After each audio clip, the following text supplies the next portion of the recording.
Hello everybody, it's Maikito, and quickly going over yesterday's picks. Came back from that 4-day break and absolutely crushed it, swept the board. Out of the player props, Ojeda higher than 1.5 shots scored. Sean De Silva at higher than 2 shots. He ended with 2. He got sold out at halftime, unfortunately. But even that play was a prize picks play, and even if you had him in your parlay, he still would have hit for you. You still would have got money.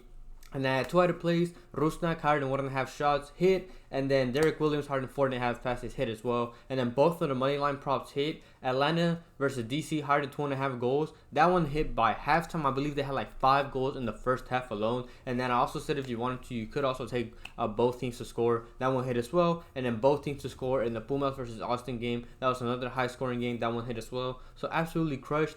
This day, great day, great way to come back and just absolutely get all these right.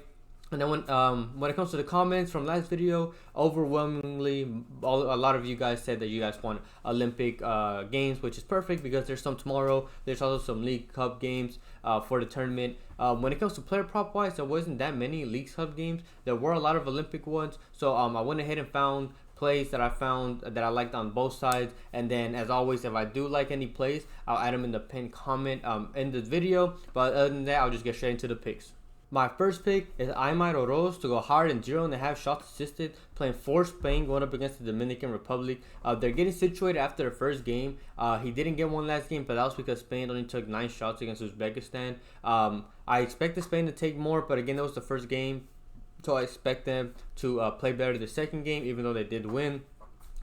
Even if you look at his performance in the last game, he had 5 passes into the final third. He played 3 long balls, hit 2 of them, and he still managed to get a cross off. So even though him and Spain didn't play the best that they could have played, he still was out there and trying to find his teammates, and he will send those passes when he gets the opportunity. He plays on the right. He'll send those through balls to his teammates.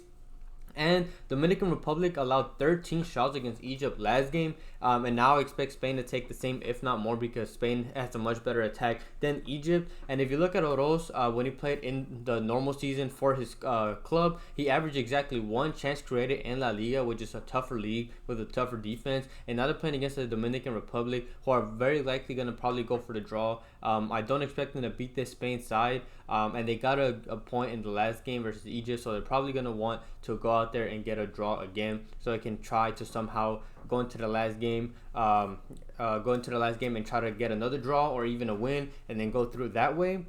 So it's beneficial for Dominican Republic to not lose. So I expect Spain to be more dominant on the ball, be more aggressive, take more shots, and Oroz just needs to get 1. He averages 1. So I like this play. I like Aimar Oroz to go higher than 0.5 shots assisted.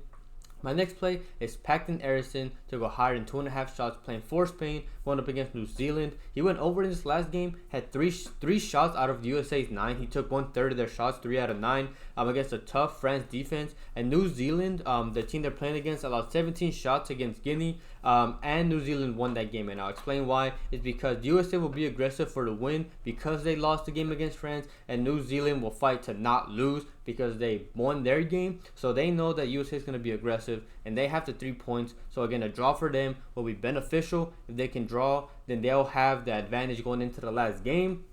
And when you look at Aaronson in the normal season in the Eredivisie, which is the Dutch league, he averaged 2.73 shots. And if you look at how he takes his shots, 12 with his left, 25 with his right. So he's willing to take them with both feet, and 11 of his shots were outside the box and 27 were inside. So again, he's willing to take those shots from outside the box, and he's willing to take them with any foot, which is what we like, a player that can shoot whenever he's given the opportunity with either foot. So, and he's also there to break the lines. He makes the runs. He's a pretty quick player, and he's a dribbler on the wing. So he's going to be an attacking threat, and they're going to want to go out there and be aggressive, try to get this win against the New Zealand side that allowed a lot of shots. We just need him to take 3. He got 3 last game. I like Paxten Aaronson to go higher than 2.5 shots.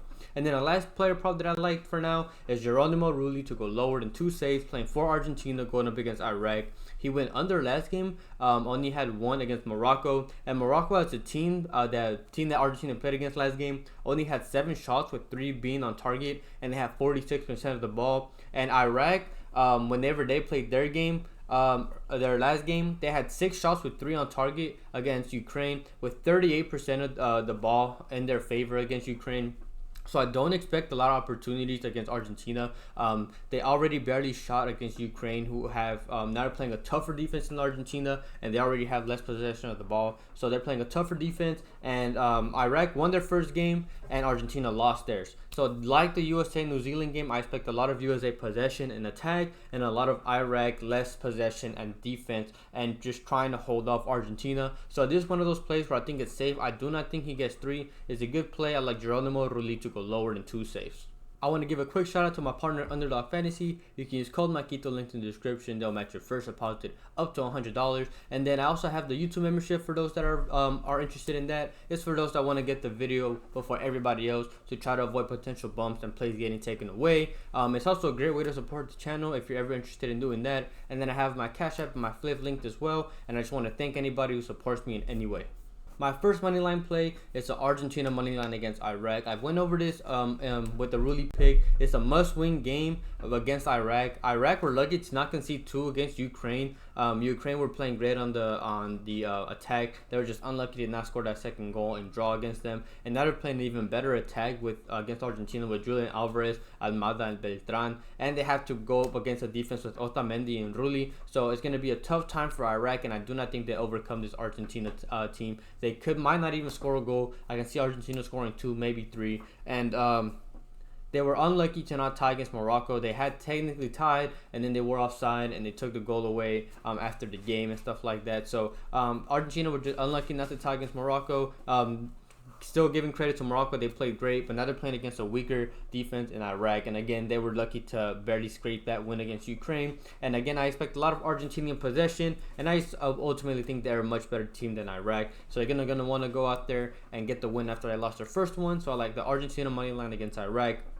And then the second one, I also spoke about this earlier, it's the USA money line against New Zealand. It's another must-win game for the US. They had many great chances against France. If you watch that game, they were unlucky to not score a goal against France. There were 3 great saves from the France keeper.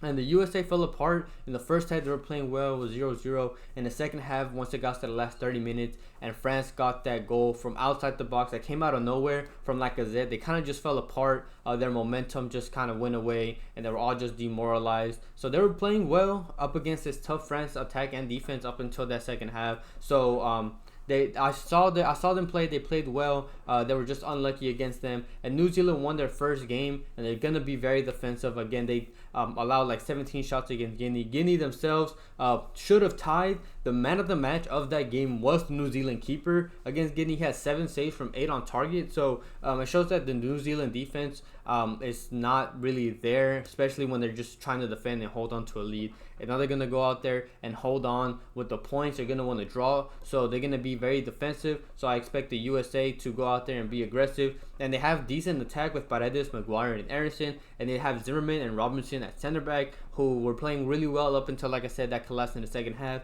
So I expect them to go out there and get that win against New Zealand. So I like the USA money line against them. And then my last play is the Inter Miami money line against Puebla. They've won 8 out of 13 games at home, with only 1 of them being a loss. The other 3 or 4 were a draw. And they scored 33 goals at home, which is the most in the MLS. And Puebla have conceded 8 goals in the first 4 games this season. They started off the season not so great. Puebla have played 1 away game, and in that game they allowed 24 shots to Necaxa, and half of Inter Miami's shots that they take at home, I believe they take 13 shots, 14 shots at home, and almost 7 of those are on target. So half of their shots are on target, so they're pretty clinical. And like I said, they scored 33 goals at home. So and if you look at last season, Puebla actually conceded the most goals in Apertura last season. They conceded 43 and 17. So I just think this is a good matchup that's just gonna come down to Inter Miami outscoring Puebla. I can see Puebla scoring 1, but I doubt they can score a second. I can see Inter Miami again scoring 2, maybe 3. So I just think it's a good matchup for them. So like the Inter Miami money line against Puebla.